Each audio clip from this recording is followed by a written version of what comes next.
Hi, this is Daryl Meyer from Keller, Texas. Today is Tuesday, April 20th, 2010. I want to start off by saying happy birthday, Israel.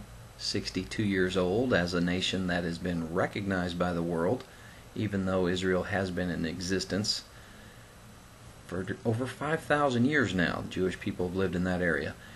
Anyway, I want to read this story from the NewYorkTimes.com. It says the mood is dark as Israel marks 62nd year as a nation. Every year, Israelis approach the joy of their Independence Day right after immersing themselves in a 24-hour period of grief for fallen soldiers. They have Remembrance Day, and then the very next day is Independence Day. Before the fireworks burst across the skies Monday night to celebrate the country's 62nd birthday, the airwaves filled with anguished stories of servicemen and women killed. And they had the prayer of mourning and speeches placing the deeply personal losses of a small country into the sweep of Jewish history. So there's nothing new or unusual about Israelis marking their collective accomplishments with sorrow and concern. It happens all the time, especially among those on the political left who are angry that Israel's occupation of the Palestinians shows no sign of ending. But there's something about the mood this year that feels darker than usual. It has a bipartisan quality to it. Both left and right are troubled, but both largely about the same things, especially the Iranian nuclear program combined with growing tensions with the Obama administration. There is a confluence of two very worrying events, said Michael Freund, a rightist columnist for the Jerusalem Post in a telephone interview. One is the Iranian threat, an existential threat. Add to that the fact that for the first time in recent memory, there is a president in the White House who is not overly sensitive to the Jewish state and its interests. You put the two together and it will affect anyone's mood, even an optimist like me, he said. The Haaretz, a newspaper that serves as the voice of the shrinking political left of the country, is in a truly depressed mood. In its editorial on Monday, it contended that Israel is isolated globally and embroiled in a conflict with the superpower whose friendship and support are vital to its very existence. So, they're quite worried in Israel over two things: the nuclear threat of Iran and the growing rift between the U.S. and Israel. So there's a lot going on over there. They are seeing themselves being surrounded by people that want to see them go away, want to see their demise happen. So this can be very troubling for the people there. I've got several friends, in fact a few, who are actually in the Israeli army that keep me updated on things going on, and there's a lot going on. It's amazing to see what they're preparing for. Here's a story out of a strange website, beforeitsnews.com. I don't know, I almost put this off because it's coming from somebody who's claiming to be a prophet, but the headline is an Israel strike on Iran before May 2010 is final. That would mean like in less than 2 weeks. Okay, the story goes, for the past 3 months, a self-acclaimed visionary from the Philippines has been warning of a full-blown war in the Middle East before the first day of May 2010. With less than 2 weeks to go before May 2010, Jordan's King Abdullah II and several other Middle East leaders are warning of a summer war in his region. It seems Duke Puntalanggit, the visionary from the Philippines who has been issuing apocalyptic messages across the internet since early February this year, is about to hit the prophetic jackpot. But the visionary's prophecy doesn't end there. According to this guy, Russia, China, Syria, Lebanon, Turkey, Iran, Jordan, and Saudi Arabia, and several other Islamic countries are all preparing for a final confrontation with Israel, America, and the entire Western Alliance. That sounds pretty scary. Russia and China are big players in this coming war, he said, and they're playing the events on a worldwide scale. China is to make sure U.S. forces in the Pacific are in check and neutralized for the upcoming Armageddon, he says.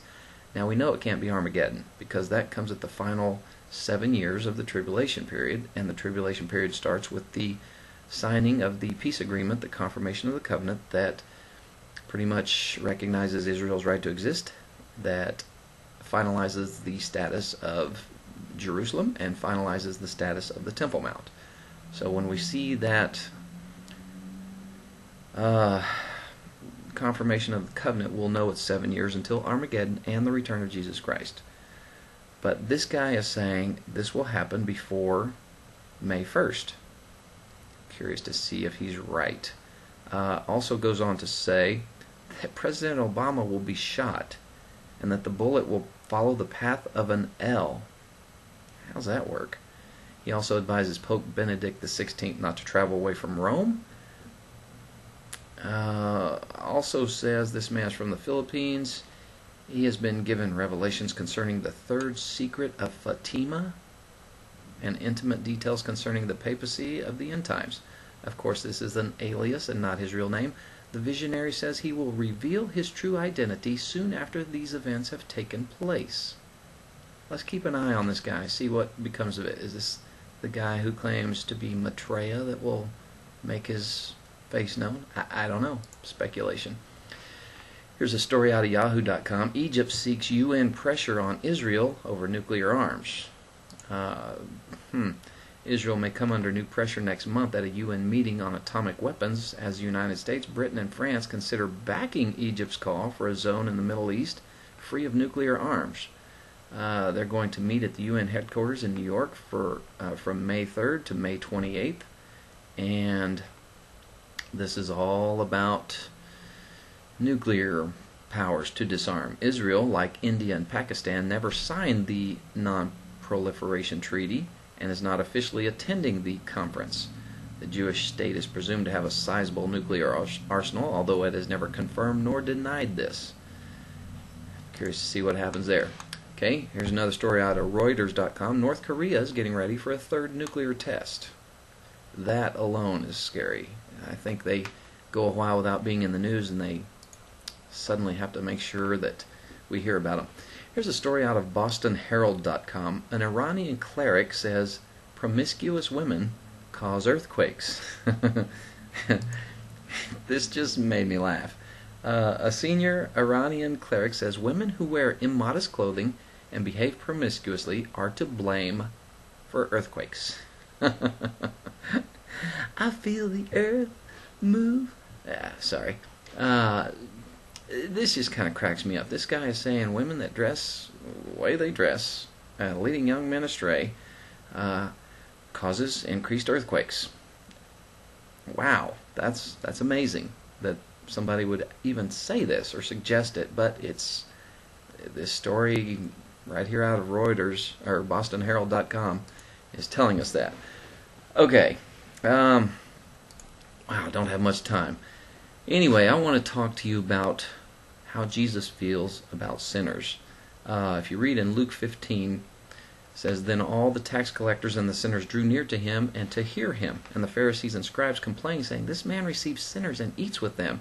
It just didn't make any sense. These scribes and Pharisees, they thought, we're perfect, we're without sin. How could Jesus, who claims to be the Son of God, be this close to sinners? Then Jesus shared a parable to show the real deal. You can read in Luke 15, verses 4 through 7, the parable of the lost sheep. What man of you, having 100 sheep, if he loses one of them, does not leave the 99 in the wilderness, and go after the one which is lost until he finds it? And when he has found it, he lays it on his shoulders, rejoicing. And when he comes home, he calls together his friends and neighbors, saying to them, Rejoice with me, for I have found my sheep which was lost. I say to you that likewise there will be more joy in heaven over one sinner who repents than over 99 just persons who need no repentance. Now I have to ask, is there anyone really who needs no repentance? I mean, Romans 3:23 clearly lets us know that all have sinned and fallen short of the glory of God. We're all sinners. That alone is what draws us closer to Jesus Christ, because we can't save ourselves. Only through Jesus Christ can we be saved. Jesus saw that the religious leaders of his day, he saw what they didn't see, and he did what they wouldn't do.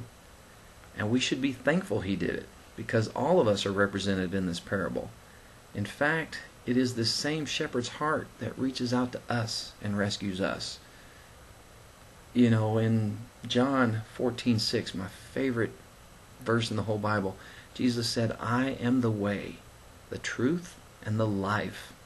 No one comes to the Father but by me."